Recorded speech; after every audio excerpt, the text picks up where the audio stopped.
আসসালামু আলাইকুম বন্ধুরা, কেমন আছেন সবাই?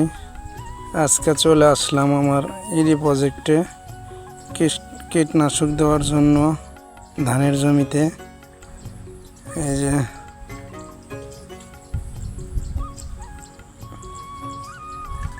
কীটনাশক ওষুধ মিশিয়ে নিচ্ছেন বাঘ প্রতিবন্ধী। ও কিন্তু কথা বলতে পারে না, কিন্তু সব কাজই পারে, অনেক দক্ষ সব কাজে, কিন্তু আল্লাহ ওকে কথা বলার শক্তি দেয় নাই, আর সবই আছে। বন্ধুরা, অনেক ভালো কাজ করতে পারে, যে কোনো কাজই করতে পারে। ও আমার সকল কাজই করে এবং খুব ভালো মানের মানুষ।